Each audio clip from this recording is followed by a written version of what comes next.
the start of part 2, Maura wakes up in a field and finds bruises on her wrist. She sees a cross nearby that says "Wake Up" on it. The message transfers her to a mental asylum where she is accusing her father of doing something to the ships. 2 men take her away and inject her with a drug to make her forget the secret about the ships and her father. Suddenly, Maura wakes up on the ship and realizes that she was just dreaming. She somehow fell asleep after the boy appeared out of the cupboard. Upon looking around, Maura realizes that the people have locked him inside the cupboard again, scared of his abilities. She tries to convince the captain to let the kid out because he might be scared. However, he and everyone else in the room believes that they have to keep the kid locked until they know how he survived after falling into the sea. Meanwhile, in the lower compartment, the people grow nervous. They have started a rebellion against the captain's group, but they do not have the knowledge of how to get the ship to its destination. The woman who pushed the boy off the ship is now one of the leaders of the group, but her daughter is skeptical of her mom's perspective. She is the same pregnant woman, Tove, whom Maura saved at the beginning of the trip.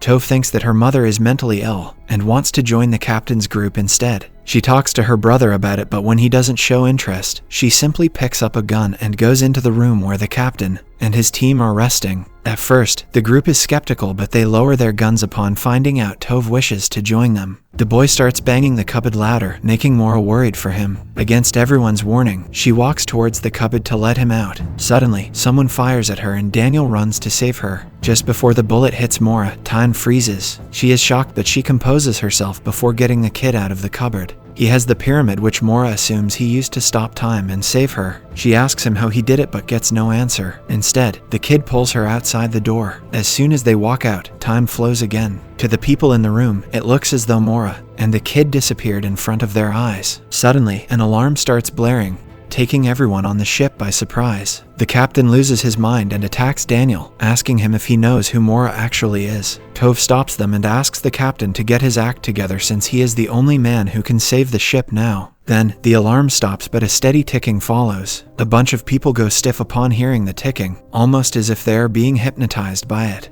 Almost all passengers on board march down the hallway and to the deck. Then, they start jumping off the ship one after another. The ones that are still conscious cannot stop the horde of people committing mass suicide. Maura pushes the kid into a room and demands to know what is going on. In reply, he whispers that someone is listening to their conversation, which is why she will have to ask the creator to get the answer. Maura has no clue who the creator is and who is listening to them, but she quietly agrees to do as the kid says. After that, he brings her to the shaft in her room. He lets a beetle out of his hand and creates a tunnel inside the shaft as well. As Maura follows him through it, she reaches a large landscape, one that could never fit inside a ship. She soon discovers that it is the place she grew up in, but the boy is nowhere to be seen. Outside, Daniel rushes to Maura's room and uses the kid's technique to create the tunnel again. It is clear that he knows something about what is going on with their ship and the passengers. He also reaches the same landscape and meets the boy. They talk about how Maura doesn't remember anything and claim that she is the only one who can stop all this. Their conversation is vague, but it seems as though they have been on the lost ship before. On the ship, Lucien and his wife WWW are in their room afraid of what is happening outside.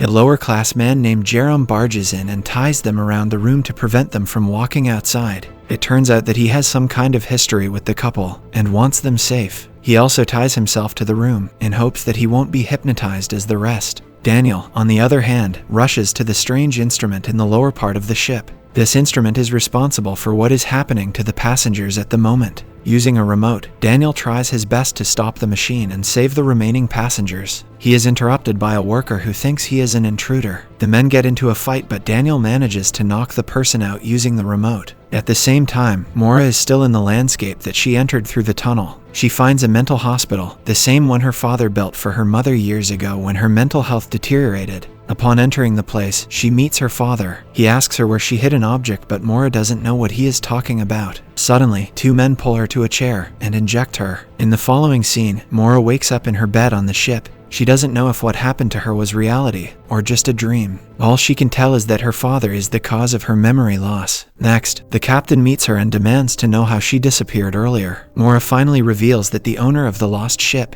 and the one they are in is her father. 4 months ago, when the ship disappeared, Maura's brother also disappeared. She thinks that he was on the ship and had found out what their father was doing. Maura might have been on the lost ship as well, but she doesn't remember anything because her memory was erased. She thinks that the captain won't believe her, but to her surprise, he seems to understand. He shows her the passenger list of the lost ship and points out another shocking fact. It is revealed that the captain of the lost ship was none other than him. Mora continues and discloses that her father is obsessed with studying how the human brain works. This makes her believe that whatever is happening to them is an experiment set up by her father to study the human brain. Suddenly, Mora notices a beetle walking on a table nearby. She captures it and uses it to open the tunnel beneath the captain's bed like the kid did earlier with the tunnel under her bed. The plan works and both the captain and she are led into a forest. The pathway leads to the captain's burnt-down house that his family died in. Meanwhile, on the ship, the captain's second-in-command, Wilson, receives a message that says sink ship.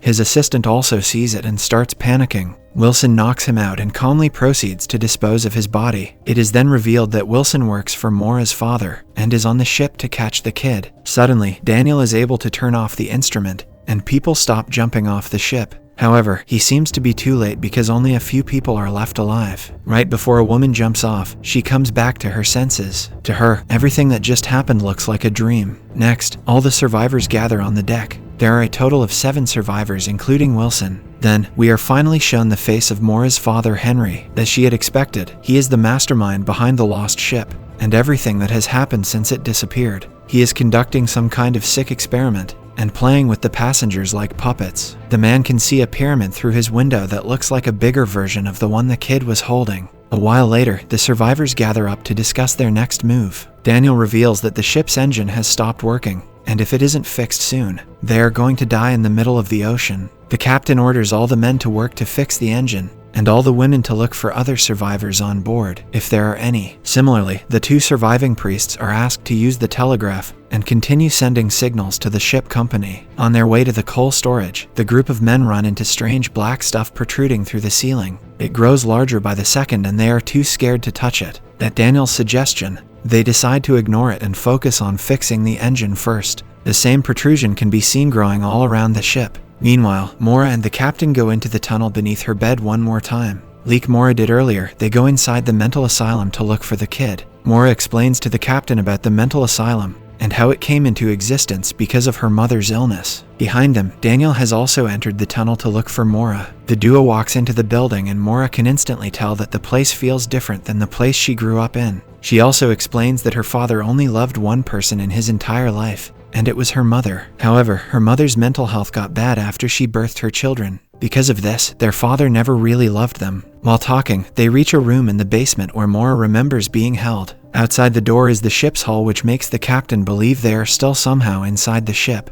Back on the ship, a woman touches the black stuff protruding through the ceiling. Her palm turns black because of it and she can no longer feel it. Her condition gets worse when she realizes the mark is growing rapidly. At the same time, Tove starts hallucinating about the most traumatic day of her life. It was the day she saved her brother from a landowner. The man wanted to teach her family a lesson, so he sexually assaulted Tove in front of her entire family. But the event took a turn when she got her hands on a rock and hit the man to death. Suddenly, she wakes up from the nightmare and falls into her companion's arms in tears. Somewhere else in the ship, Wilson gets inside the cabinet where the kid was found. After he leaves, the engine is fixed and the ship starts moving again. The priests in the control room have to learn to steer the ship, so they bring out a couple of books from the shelf. But, to their utter surprise, the books only have a single sentence written throughout them. It says, "May your coffee kick in before reality does." Then, we are taken back to Henry, who is now in front of the massive pyramid. Wilson comes to meet him and is apologetic that he hasn't found the kid yet.